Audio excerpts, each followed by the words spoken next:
All right, in section 2.1, we're going to be getting into different types of angles that you will be using the rest of the year. Okay, so really get these different types of angles down. So first thing we need to do is define what a transversal is. Okay, so in a plane, right, a flat surface that goes on forever. So in a plane, a transversal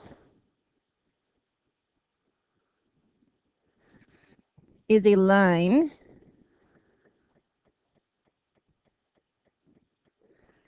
that intersects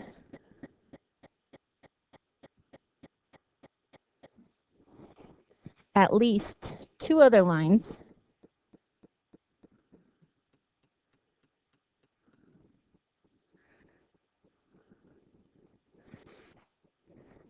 at a distinct point.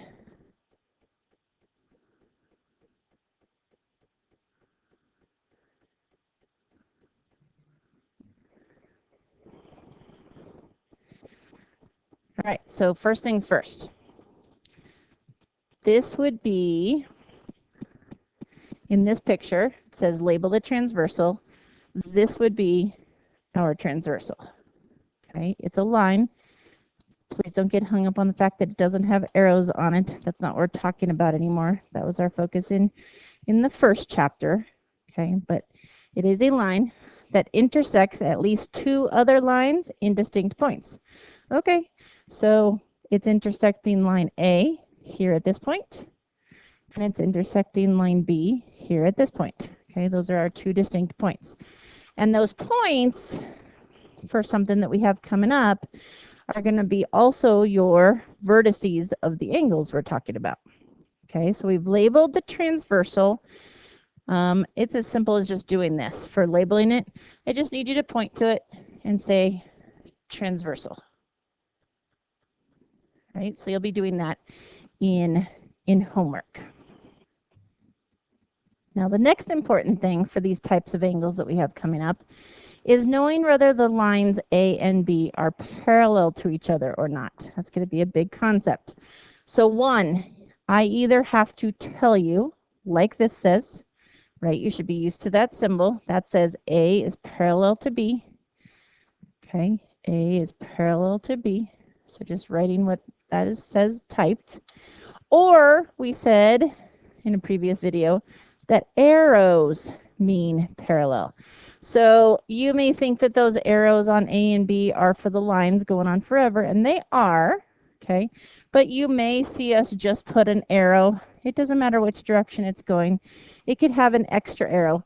Those arrows immediately indicate to you that A is parallel to B, and that will make a difference in what we are doing with some of our types of angles. Okay, so one of those two things has to be there. All right, so then look at where we have this labeled. If you go between the two lines, in between them, it's going to be called the interior region. We're talking about like all of this in between the A and the B. And anything that's not in the interior, right, these other sections are going to be the exterior. Okay. All right, so now that I've cleaned that up, we'll come back to this picture several times. I will just tell you, if it's important for you to get this to all fit in that space on your note sheet, because it bugs people sometimes, don't write too largely. Okay, that's my hint to you. All right, so here we go. For alternate interior angles, just look at the big capital letters. Sometimes we call that just AIA. Sometimes we'll use just AI on some quizzes. Okay, so abbreviations. AIA for alternate interior angles. And alternate tells you opposite. Interior tells you interior. Okay, and then of course their angles. So a lot of the names, so like I was saying, the name should actually give part of this away. Okay, so alternate means opposite. So you need to know that these angles are on opposite sides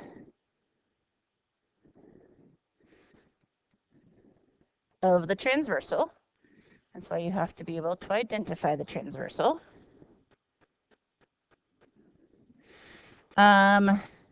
Interior should tell you that they, maybe I'll put plus signs, lie in the interior region.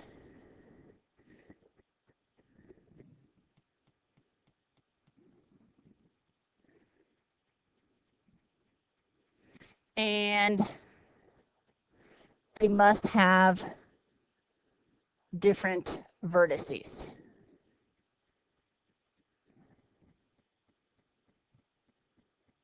Okay, must have different vertices.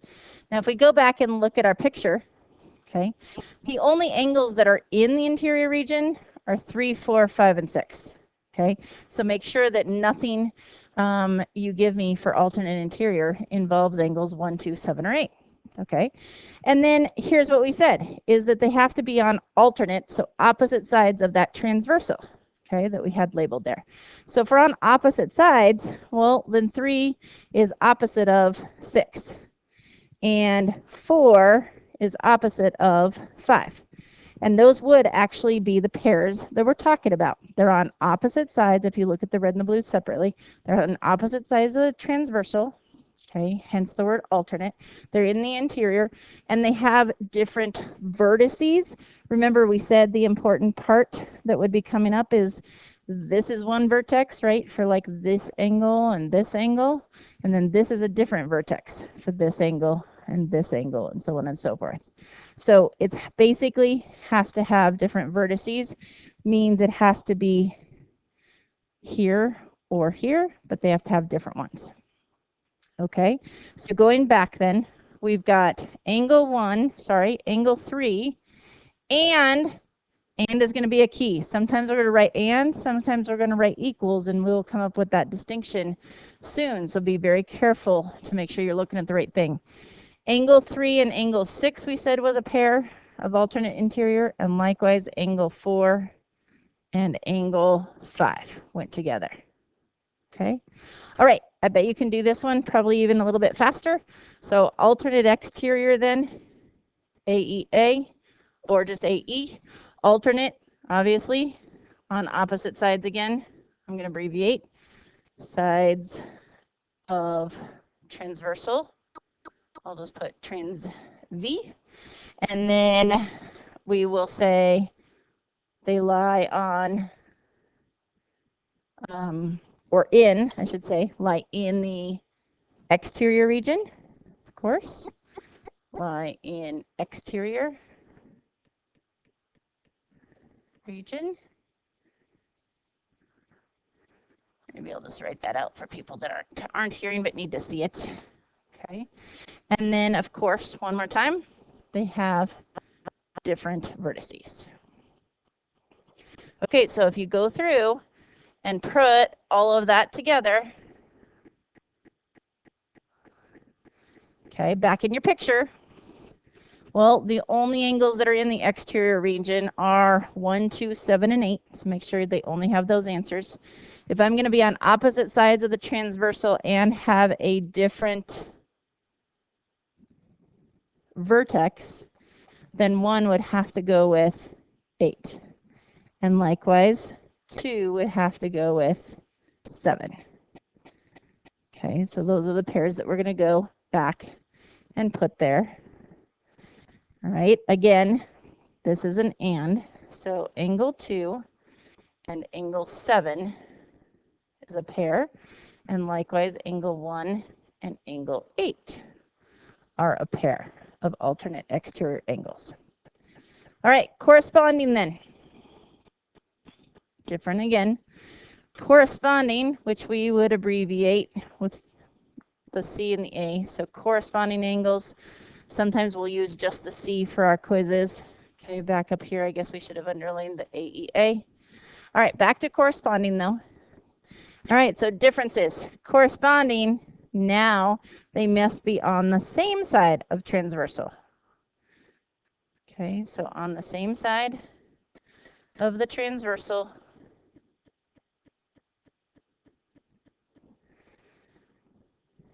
This one now, one angle must lie in the interior. In the interior.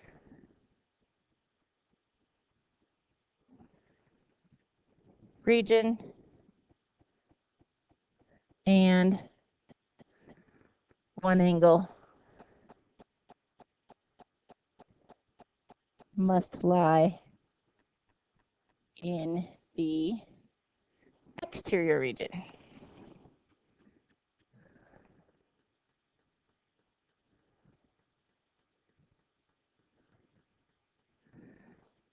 Okay, and still, they must have different vertices.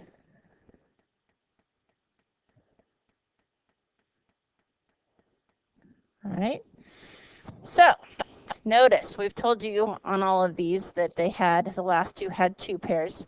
This one's going to have 4 pairs. Okay, and I like to think of this as, all right, maybe this. If I go on this vertex and I say, what's the angle that's in the upper left-hand corner? Is how I look at it. And if I go to this vertex and I say, what's the angle that's in my upper left-hand corner? Those are my 2 corresponding angles. One would go with 5. Let's see if it fits the criteria.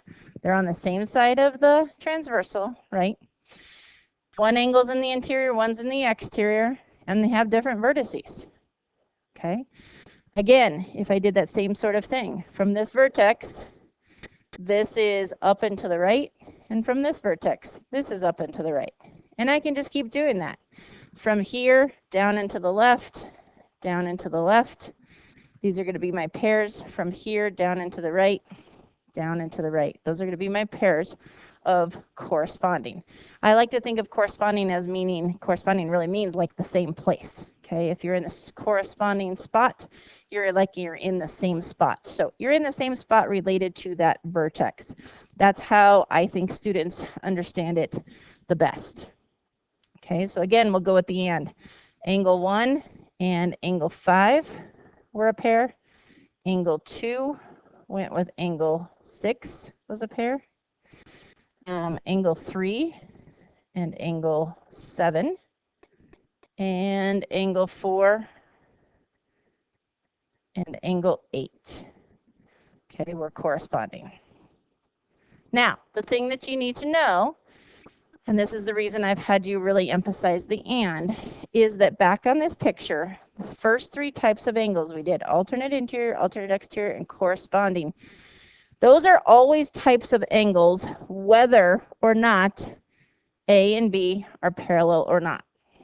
Okay, so no matter what, I still have alternate interior, alternate exterior, and corresponding angles. However, the important part is that if these lines are parallel like they are in this picture, then alternate interior, exterior, and corresponding angles are equal to each other. But that's a big if. A and B have to be parallel to each other for those 3 types to be equal to one another. Okay? Versus the big difference when we come back to this definition for vertical angles is that vertical angles, no matter what, are always going to be equal to each other. Okay, so here we go. Let's start with our abbreviation. So we'll use either VA or sometimes we'll just use V, okay, for vertical angles. So you need to know that they are formed by 2 lines intersecting one another.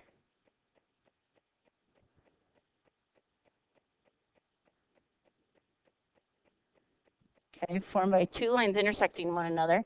So let's just say I have these 2 lines. Okay, remember the arrows are not our focus right now.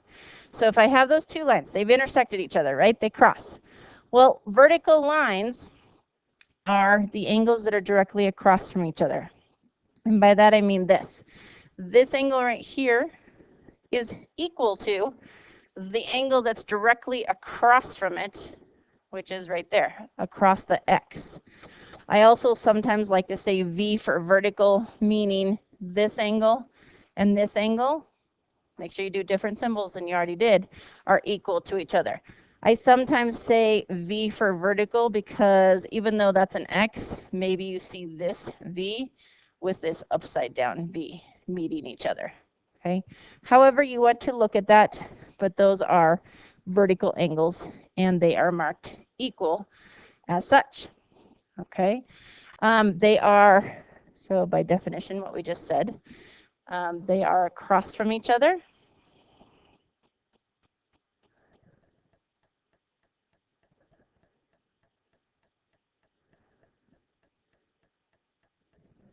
Okay, which we just put in the picture.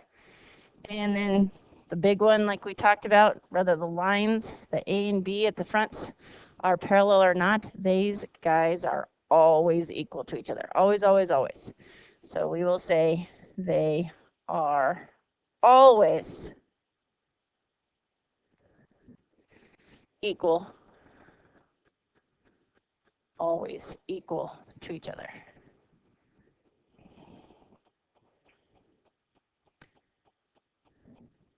Okay. All right, so if we go back to our picture then, you're going to have 4 sets because here's an X.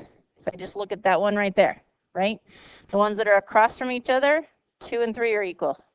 Likewise, 1 and 4 are also equal to each other. Here's another set of intersecting lines. So 7 is across from 6, 5 is across from 8. And since those are always vertical, whether or not A and B are parallel, then you're not going to write and for these. You're going to write equals in between them. Okay. So here specifically, more specifically, you're going to tell me angle 1.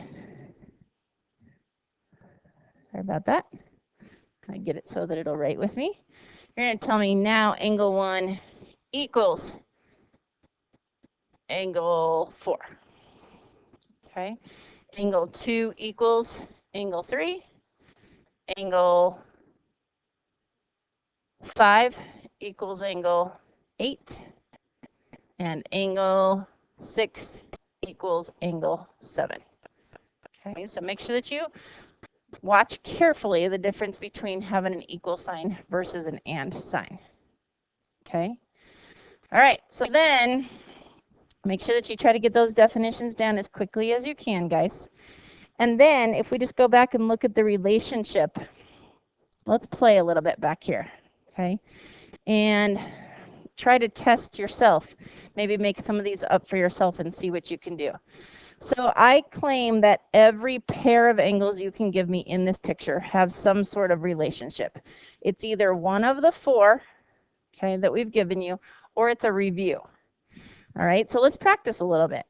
Okay, so let's say angles 1 and angle 4, if I just split them by a comma. And like we would be doing on a quiz or a test. And you're supposed to tell me what their relationship is. Well, 1 and 4 are across from each other. One's interior, one's exterior, opposite sides of the transversal. Okay, and they're also on the same vertex. That should be your biggest hint. Okay, I would hope that you're going to tell me that these are vertical. I'm just going to use V. All right, how about angle 1 and angle 5?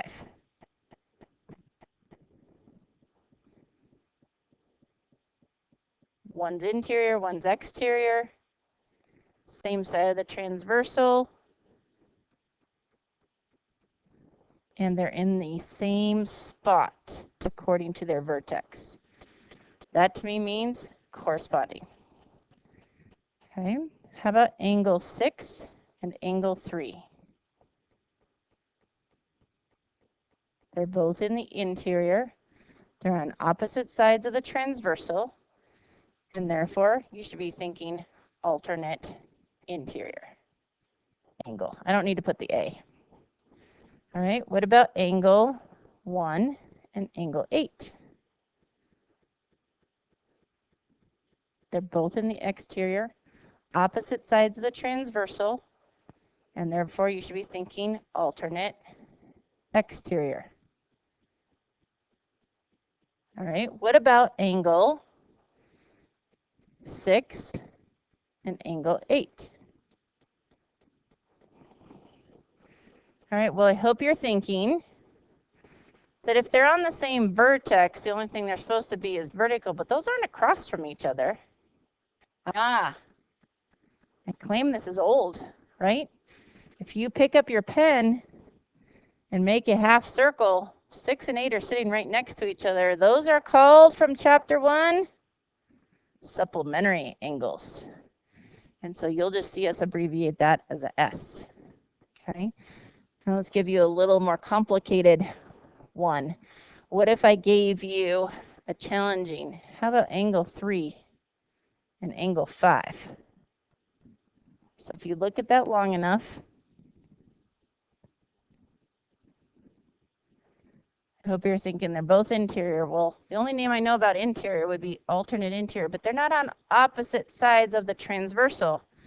So it's not one of my new 4 that I learned today, which means I need to do some manipulation. I hope you would agree that if these are parallel, that 5, for instance, is equal to angle 1, right? Because they're corresponding. So for a moment, can't you replace 1 with a 5? And if you replace 1 with a 5, now the relationship between angle 3 and 5 that we're asking you is that they are, again, supplementary. Okay, so every single pair you can come up with up here better be one of these 5 things. Alternate interior, alternate exterior, corresponding, vertical, or supplementary. Okay.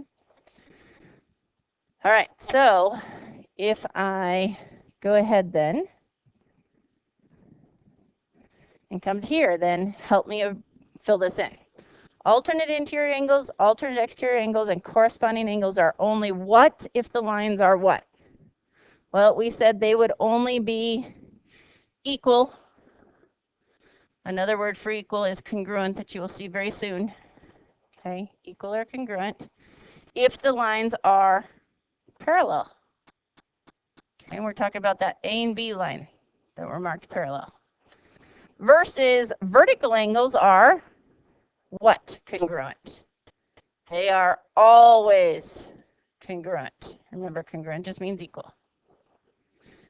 All right, so then if 2 parallel lines are cut by a transversal, then every pair of angles are either what or what? Well, we said if the lines are parallel, then they are either congruent, right? It was all of our pairs were congruent or equal. Remember, that means the same thing. Or supplementary, what we just saw in our past couple examples. Try it out, practice with some of them. See if you can figure out the pairs that are congruent or supplementary if you know the original 2 lines that are being cut by a transversal are parallel. Okay. All right, get these down. Do your best to get them memorized today, but keep practicing. Okay, do well.